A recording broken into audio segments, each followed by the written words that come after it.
Dexter Morgan returned in Resurrection, but the ending of this new chapter left fans torn between shock, anger, and excitement. Was this truly closure? Or just the beginning of something darker? Dexter Morgan has always lived in the space between light and shadow. To the world, he was once a quiet, harmless man, hiding behind a friendly smile and a life that seemed ordinary. But beneath that mask lived a dark passenger, a relentless hunger to kill. That secret life carried Dexter through years of double identities, through his job at Miami Metro as a blood spatter analyst, and through countless nights where he balanced justice with murder. When the original series ended, many fans felt betrayed. The final season left Dexter alive, isolated and disguised as a lumberjack, a conclusion that felt more like a vanishing act than a true finale. But then came Dexter Resurrection, the attempt to bring him back into our lives, to face old demons, and to finally answer questions we thought were buried with him. The new series picked up years after his disappearance. We saw Dexter not just as a killer in hiding, but as a man who wanted, at least on the surface, to live differently. Yet, like a haunting melody that never fades, the urge inside him could not stay silent forever. Resurrection was about more than just Dexter trying to escape his past. It was about him being pulled back into the very spiral he thought he had escaped. The ending, however, was not a neat closure, it was a storm. And that storm leaves us with powerful questions. What did the finale truly mean? Did Dexter rise again to conquer his demons, or did he step into an even deeper pit? To break this down, we need to first understand what Resurrection wanted to tell us about Dexter as a character. The series used every episode to remind us that no matter how far he ran, Dexter was tethered to violence. His attempts at living quietly were undone by small cracks, old habits surfacing, new threats drawing him out, and the constant ghost of his past whispering that he could never be free. By the final episode, these cracks had split wide open, revealing not a man cured of darkness, but a man consumed by it once again. The hook of Resurrection was simple. If Dexter could come back, could he change? And the finale seemed to scream a chilling answer, no. But what made the ending so powerful and controversial was how it balanced nostalgia with shock. Longtime fans saw echoes of the original Dexter, the cold, methodical killer, the conflicted father, the man torn between love and murder. Yet there were also new layers. His son Harrison growing into his own identity, the possibility of him inheriting Dexter's legacy, and the brutal reality that evil doesn't vanish, it transforms. Resurrection gave us familiar blood, but it also set the stage for something unpredictable. It ended not with peace, but with open wounds, daring us to imagine what could possibly come next. This is why the finale matters. It wasn't just about Dexter's survival or downfall, it was about asking whether the cycle of darkness ends with him, or whether it has already passed on. For years, Dexter carried the burden of being a killer who justified his crimes through his code. Now, with Resurrection, we see that the wait might not end with him. And that's the seed of both fear and excitement for a potential season 2. Because the end of Resurrection wasn't really an ending, it was a door, creaking open to a story still unfinished. So when we ask, what does this ending mean? The answer is layered. It means closure for some fans who wanted to see Dexter back in the spotlight. It means chaos for others who believe the show once again left us hanging. But most importantly, it means possibility. A possibility that Dexter's tale isn't done, that his ghost will keep walking, and that the next chapter will dive even deeper into the world of blood, family, and legacy. The ending of Dexter Resurrection is not just a closing scene, it's a mirror. A mirror held up to Dexter's life, his lies, and the choices that defined him from the very beginning. To understand its weight, we need to slow down and look at every layer, because every detail in those final moments was chosen with purpose. First, the emotional tone. The final episode does not let Dexter walk away into the sunset. Instead, it confronts him with the truth he has always tried to bury. He is not a man who can ever fully escape the monster inside. The ending strips him down to what he truly is, not a hero, not a savior, but a man addicted to blood, bound by his code and unable to live without it. It's haunting because it feels inevitable. No matter how many times Dexter tried to reinvent himself, The cycle always dragged him back.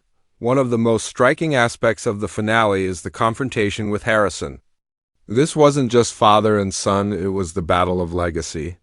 Harrison had watched, learned, and finally understood who his father really was.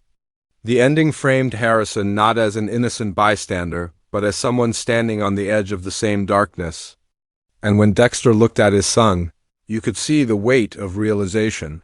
He had not protected Harrison from the monster, he had passed it down to him. That moment wasn't spoken in words. It was spoken in silence, in stares, and the tension between them. Then comes the question of morality. The show didn't end by simply punishing Dexter or rewarding him. Instead, it left us with a question: was Dexter's end deserved, or was it just another turn in a never-ending cycle? For some, the finale felt like justice. After years of escaping consequences, Dexter was finally trapped by the very people he loved. For others, it felt cruel, because deep down, we always wanted Dexter to be more than his monster. The brilliance of the ending is that it refuses to give us a clean answer. It forces us to sit in the gray space, the same gray space Dexter lived in all along. Visually, the finale carried meaning too. The darkness of the set, the framing of Dexter alone in shadow, and the quiet, almost suffocating atmosphere, all of it worked to remind us that this was not triumph but tragedy. The lighting itself seemed to whisper that Dexter's world was collapsing, not with an explosion, but with a slow fade into nothing. It wasn't about shock for the sake of shock. It was about inevitability, and yet the ending does something else, something more daring. It doesn't close the story. It cracks open new questions. Is Harrison doomed to repeat his father's life, or will he find a way to break free? Did Dexter truly end his journey, or will his presence linger in memory and flashbacks, maybe even in hallucinations that haunt Harrison? The show left just enough unsaid to make us wonder if this was really a conclusion or a setup. That's the genius of the Resurrection finale. It's not just the end of Dexter's chapter, it's the beginning of another book entirely. It hands the story over, shifting the focus to the next generation, while still keeping Dexter's ghost alive in the background. It tells us, yes, Dexter's path has ended, but his shadow still stretches forward. What makes this so powerful is how it ties back to the original series. Dexter once believed he could balance his darkness with love, with family, with rules. But the ending of Resurrection shows us that all of those illusions eventually collapse. The real legacy is not love, it's the curse of the Dark Passenger. The finale reminds us that every choice Dexter made was not just his own, but a seed planted in the people around him. And now, those seeds are ready to grow into something far more terrifying. So when the credits rolled, the message was clear: this is not the story of a man who escaped or a man who redeemed himself. This is the story of a man who could never escape, and of a son who must decide whether to follow his father's shadow or burn it away. That tension is what makes the ending unforgettable and why we can't stop thinking about what might come next. Asterisk. When a story like Dexter Resurrection ends with so many open doors, it's almost as if the writers are daring us to speculate. Season 2, if it happens, will not just be a continuation, it will be a transformation. The pieces left behind in the finale feel like breadcrumbs, guiding us towards several possible paths. Let's break down the most shocking theories that fans and perhaps even the creators might be shaping. For the future, the first theory centers on Harrison becoming the true heir to Dexter's darkness. Throughout Resurrection, we saw hints that Dexter's son carried the same impulses. He understood violence in a way no ordinary teenager should. The finale placed him at the crossroads. Will he fight against this shadow or embrace it? Season 2 could show Harrison slowly walking down his father's path, guided not by the Code of Harry, but by his own set of rules. Imagine Harrison building his own twisted morality, less restrained, less disciplined than Dexter ever was. This would be both fascinating and terrifying because, unlike Dexter, Harrison grew up knowing his father's secret. He wouldn't stumble into the darkness, he would step into it knowingly, but what if the writers take it further? Another shocking theory is Dexter's ghost living on not in the supernatural sense, but in Harrison's mind. The original series often used Harry Dexter's adoptive father, as a kind of conscience or hallucination guiding him. Season 2 could mirror that dynamic, with Dexter himself becoming Harrison's inner voice. Picture this: Harrison planning a kill, and Dexter's ghostly presence whispering in his ear, urging him to follow the code, or taunting him when he doesn't. This would allow Michael C. Hall to remain part of the show, even if Dexter is technically dead, and it would make Season 2 feel like a chilling continuation rather than a clean slate. Then comes the theory of a new antagonist tied to Dexter's past. Resurrection didn't erase Dexter's long history of blood and secrets. Somewhere out there, survivors, old enemies, or even investigators could still be searching for answers. A former colleague from Miami Metro, a rival serial killer inspired by Dexter's legend, or even a surviving victim's relative could rise as a new force in Season 2, the twist. Their target might not be Dexter anymore, but Harrison. Imagine the tension of Harrison being hunted by someone who knows his father's crimes and wants revenge, not just on Dexter's memory, but on the bloodline itself. Another possibility lies in the wider world, finally learning the truth about Dexter Morgan. In the finale, so many threads were left dangling: police suspicions, townsfolk rumors, unresolved evidence. What if Season 2 begins with Dexter's crimes fully exposed to the world? Harrison would then not only carry his father's darkness, but also his father's reputation. He would no longer just be a young man wrestling with inner demons. He would be the son of America's most notorious serial killer. Every choice he makes would be judged under that shadow, and the pressure to either escape or embrace it could drive the entire season. And then there's the boldest, most divisive theory of all: what if Dexter isn't truly gone? The finale left us believing in his death or final downfall, but the ambiguity leaves room for a twist. TV has revived characters before, and Dexter's entire mythos revolves around survival against impossible odds. Season 2 could reveal that what we saw was not the end, but a manipulation, a cover-up, or even a staged death. If Dexter returned once more, it would be explosive, but it would also force him into direct conflict with his own son. Father versus son, killer versus killer. A showdown not of morality, but of bloodline destiny. But beyond the wild theories, the most shocking possibility may be the simplest one: that Season 2 shifts completely away from Dexter and focuses solely on Harrison's journey.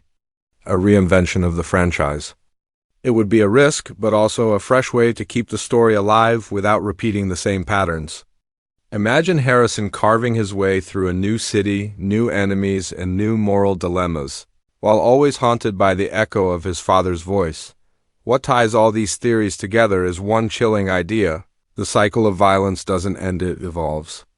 Whether Dexter returns as a ghost, a memory, or even alive, whether Harrison becomes a hero or a monster, Season 2 promises to explore the question that has always haunted the series: is darkness inherited or is it chosen? That question is the engine that could make the next chapter not just shocking, but unforgettable. Stories like Dexter never really end. They linger like shadows at the edge of a dark room, waiting for us to notice them again. Resurrection proved that no matter how final a goodbye might seem, there's always another secret, another question, another wound that refuses to close. And the way its finale left us hanging wasn't an accident, it was a design. A calculated invitation. What makes this ending so haunting is that it refuses to give us the comfort of resolution. We don't walk away knowing Dexter's story is sealed forever. Instead, we are left with the uneasy silence of possibility. Harrison stands at the center of it all, a boy shaped by his father's crimes, caught between the weight of blood and the fragile hope of escape. He could rise into the light, or drown in the same darkness that consumed Dexter. That uncertainty is the heartbeat of what comes next. But what if Season 2 doesn't give us what we expect? What if it twists the narrative in ways that force us to rethink everything we thought we knew about this universe?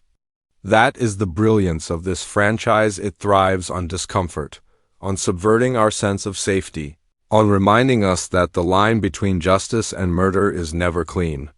Whether Dexter himself returns in flesh, in memory, or in myth, his presence is unavoidable. He is the stain that will never wash out, and the question that will never stop echoing: can the monster inside ever truly die? And here's where the audience you becomes part of the story. Because at its core, Dexter has always been a reflection of us, the viewers. We root for a killer. We sympathize with someone who should disgust us. We debate whether his choices are justified.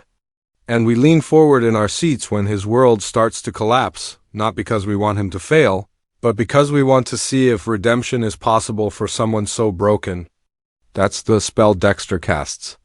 It forces us to confront our own fascination with darkness.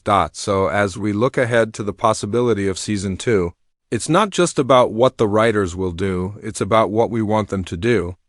Do we crave Harrison's rise as a new anti-hero? Do we secretly hope Dexter cheated death once again? Do we want justice, tragedy, or chaos? Every theory, every prediction is a way of keeping the story alive. Because Dexter doesn't just live on screen, he lives in the conversations, in the speculation, in the endless debates about morality and fate. The true genius of Resurrection is that it has turned the fan base into co-authors. By leaving so many doors open, it allows us to write possibilities in our minds. And each possibility says something about who we are. Some of us want Harrison to escape, to prove that cycles can be broken. Others want him to embrace the darkness, to show that evil is inherited like a curse. And some want Dexter to rise again, not because it makes sense, but because we can't let go of the character who has haunted us for years. In the end, the finale of Resurrection is less of a period and more of an ellipsis. It's the 3 dots at the end of a sentence, hinting that the story continues just out of sight. And when Season 2 arrives, if it arrives, it will not be about tying things neatly. It will be about unraveling them further, about diving deeper into the wound, and about exploring how far a father's sins can stretch into the life of his son. And that's where I leave the question to you. What do you think Season 2 will bring? Will Harrison become the new Dark Passenger? Will Dexter himself return in ways we can't predict? Or will the story turn in a completely unexpected direction? Share your thoughts, your wildest theories, your boldest predictions, because in the world of Dexter, nothing is too far-fetched. One thing is certain: this story is not finished. And when it comes back, it won't whisper, it will scream.